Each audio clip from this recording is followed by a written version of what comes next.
All right, so I am here with Justin Watson, who is actually one of my former students. I'm so proud to say that.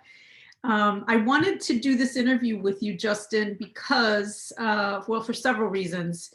A, because you have taken the skills that you learned at City College and made them your own. You've been very successful, turned into a businessman. You're on the radio personality. But also, I really want you to talk a little bit about your humble beginnings and how you found your way to San Diego. So I'm hoping you can start out a little bit with your oral resume, if you will. Just kind of tell us where you're from and how did you end up in San Diego, California?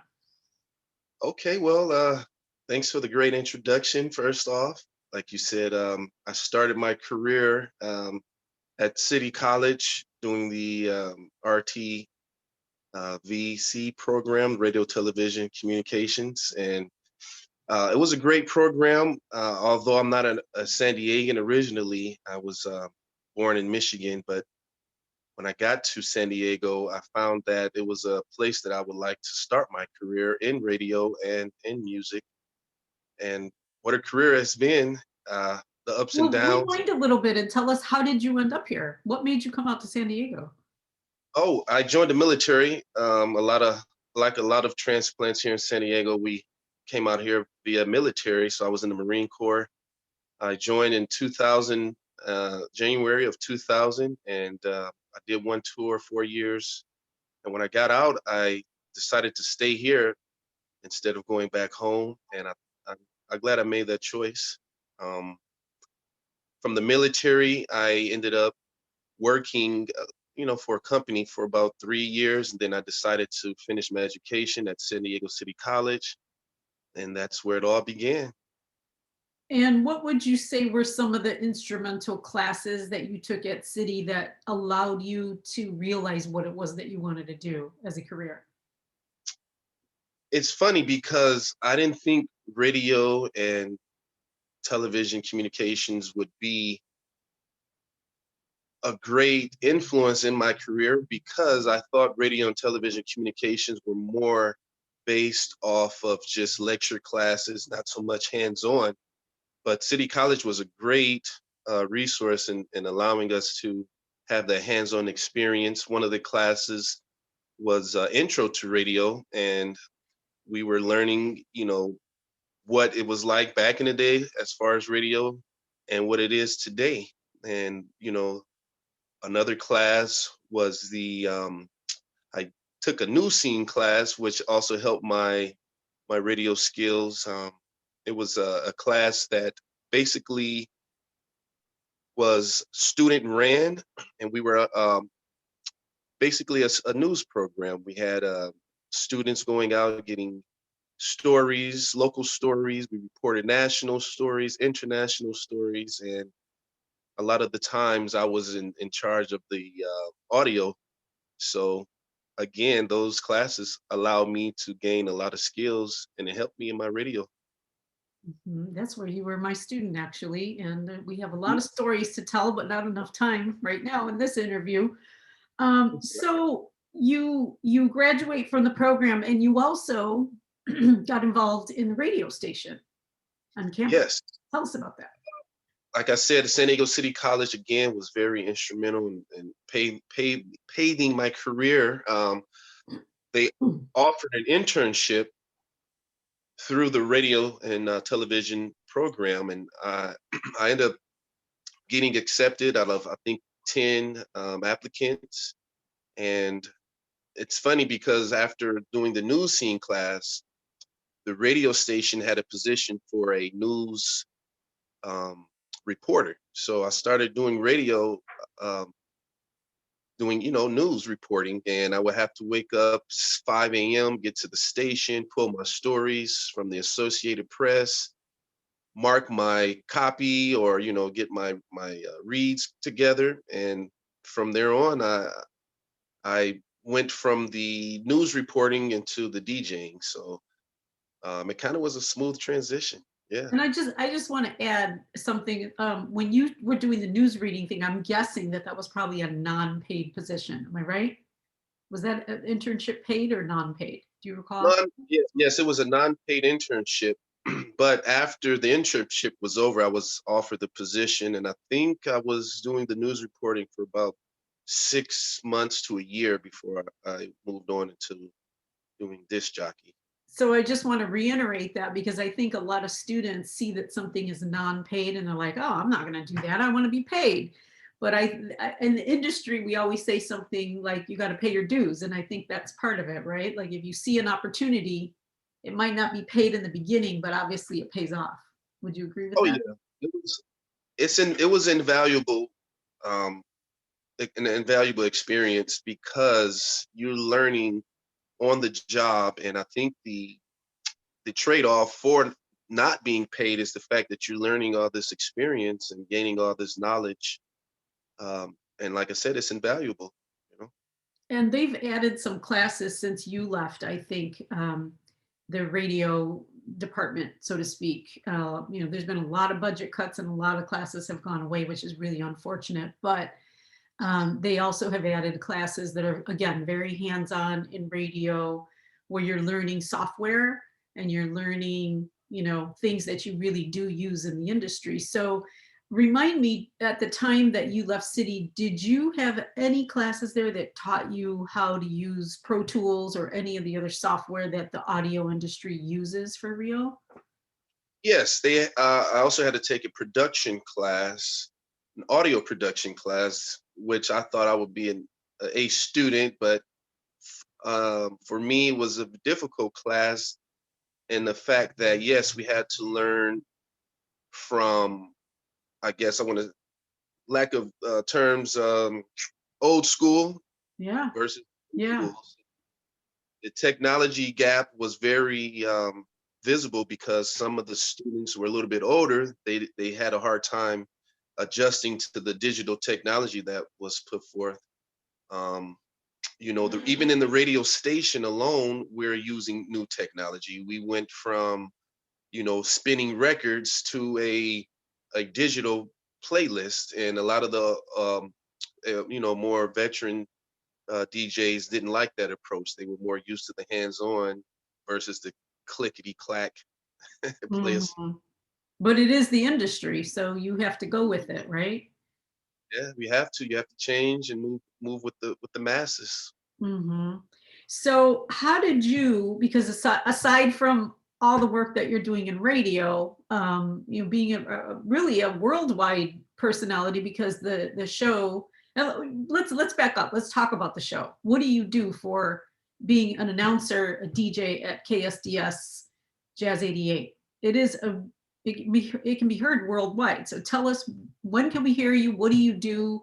And how would somebody get to that platform?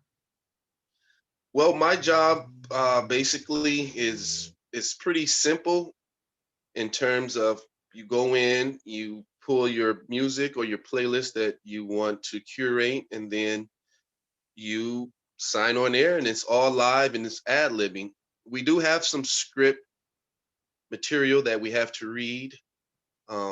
But as far as my international listeners, the fact that I'm on late nights, I'm on at midnight, and I get calls from London, I get calls from Australia, and it's just a warm feeling to know that someone else is listening on the other side of the world. Besides And your teacher and your mother, huh? yeah, besides my two listeners here in San Diego. No, I think But I think Jazz 88 is a very special type of, they offer programming and music that you don't hear at other stations. So it's very unique in that you still have live DJs in the booth, right?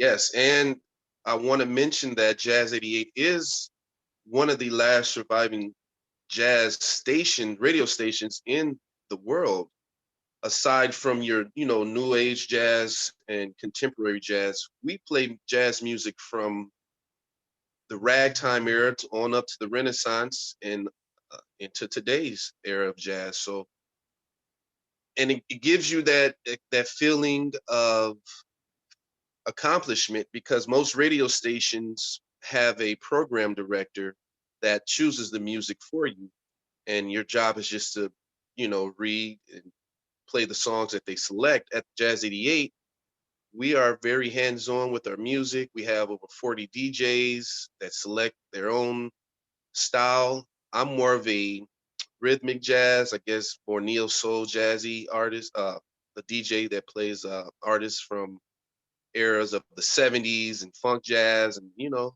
that's my era. But then you got some DJs who spin classic jazz, and it's just a good way of keeping the listener attentive. And you get to pick pretty much your own playlist, or are you given a certain playlist that you have to pull from? No, we pick our own playlist. We have over 200,000 songs to select from. So on any given day, you can hear some John Coltrane mixed in with some Herb Alpert. Hmm. It's And what about you mentioned the ad lib part. Now, you know, I know you because I've known you for a long time and I had you as a student. You were always one of the, shall we say, not quiet students in the classroom. Some people just have that personality where they have the gift for gab, as they say, and you don't run out of things to say. You can talk on the cuff. But how do you prepare yourself for that part? Like, there's no script. You got to fill all that time. How do you prepare yourself for that? Well, I usually prepare myself with I always have an intro and an outro that I memorize and rehearse because the scripts change, the commercials. Well, we're commercial free, but we do run some spots for some of our donators and contributors. So, but I go in.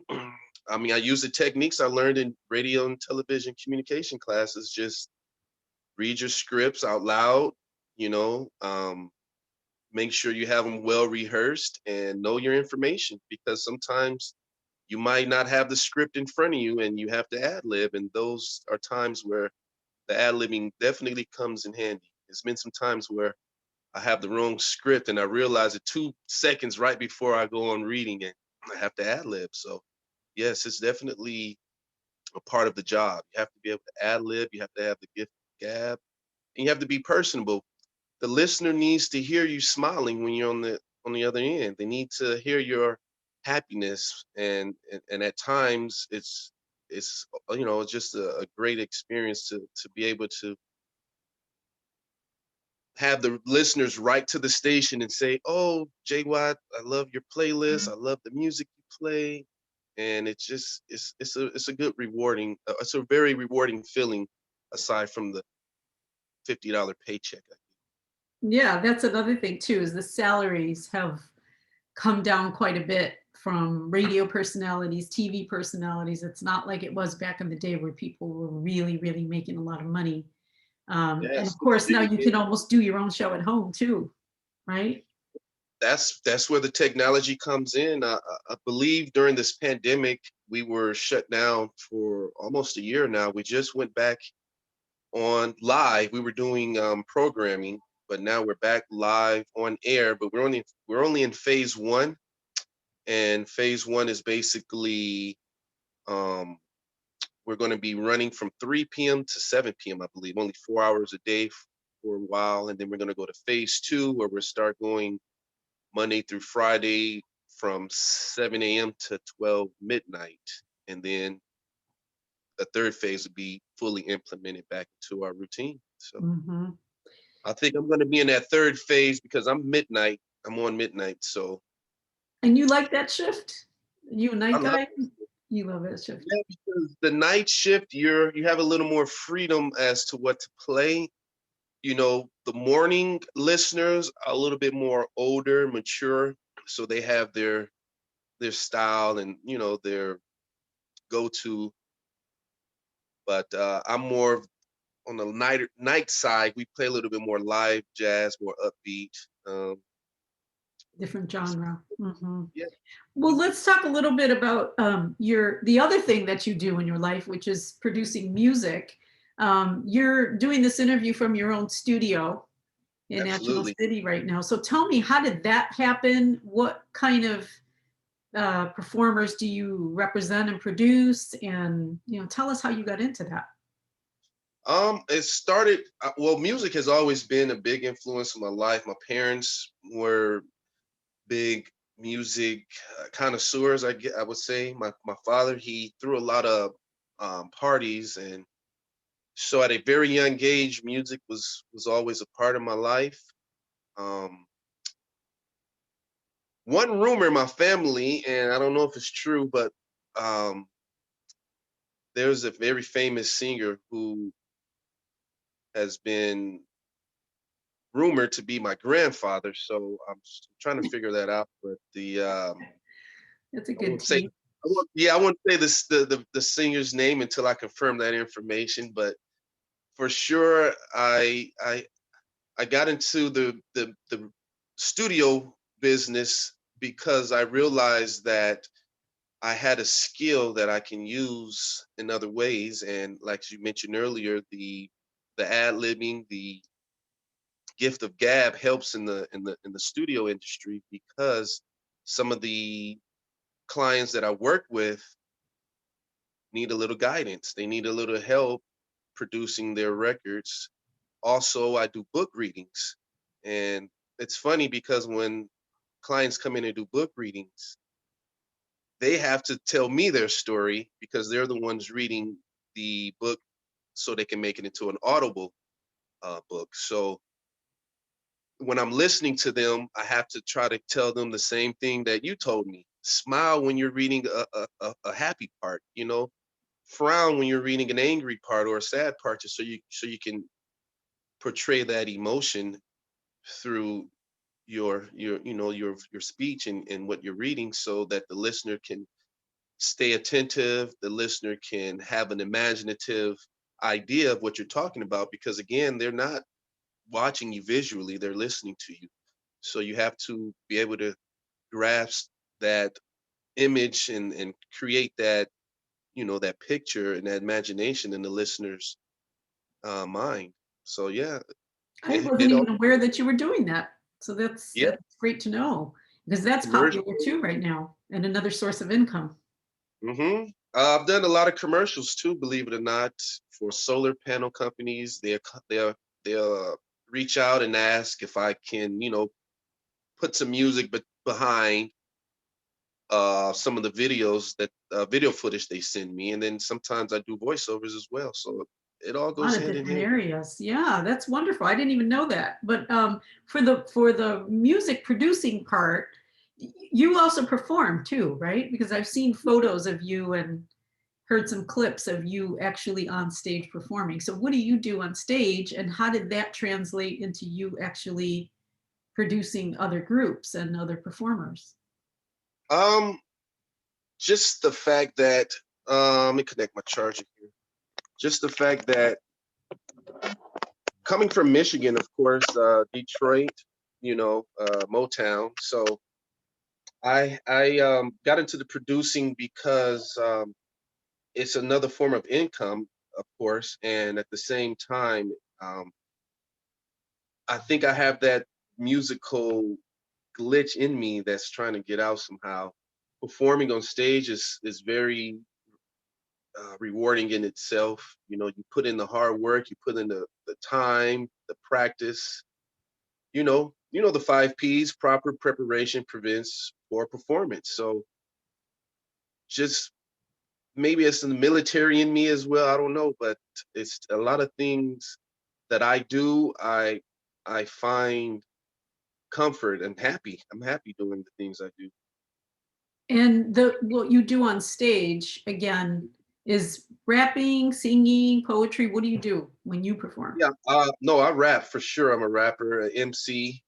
Um, Hip hop is the lifestyle, and rapping is what we do. So you express yourself on stage. I like to go, you know, by my life experiences.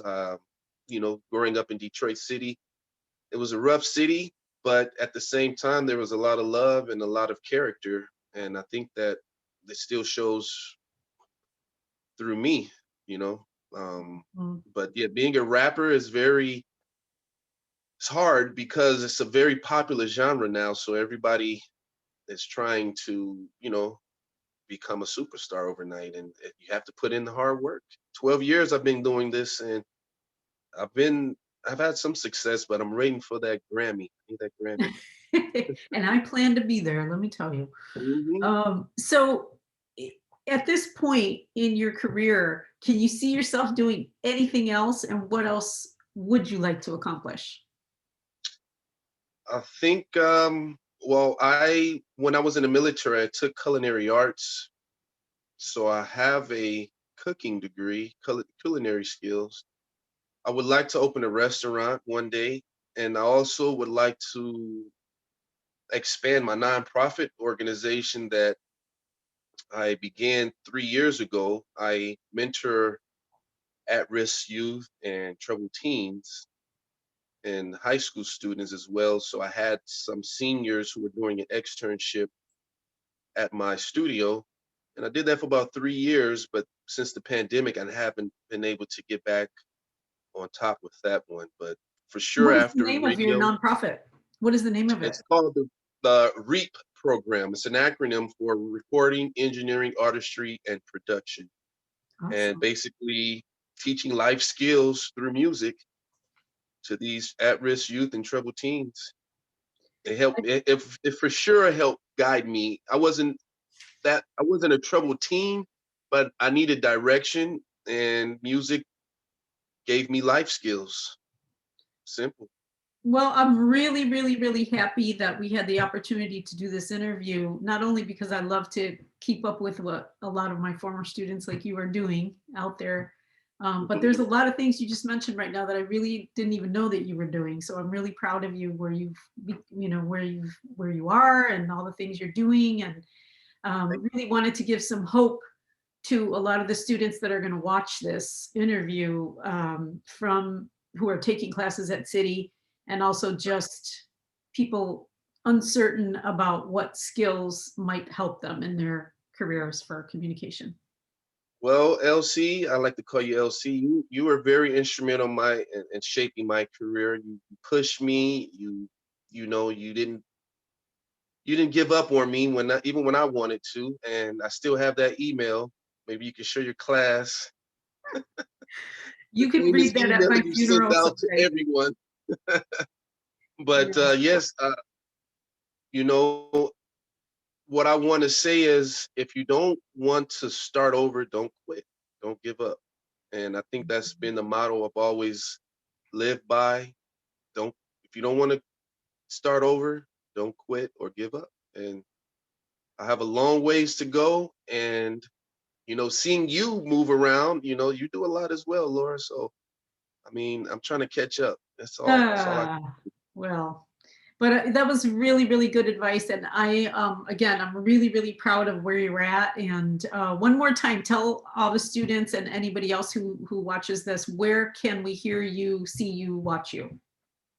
Right now, you can always listen to Jazz 88. I'm not on air as of yet, but tune in. We're live 24/7 at jazz88.org.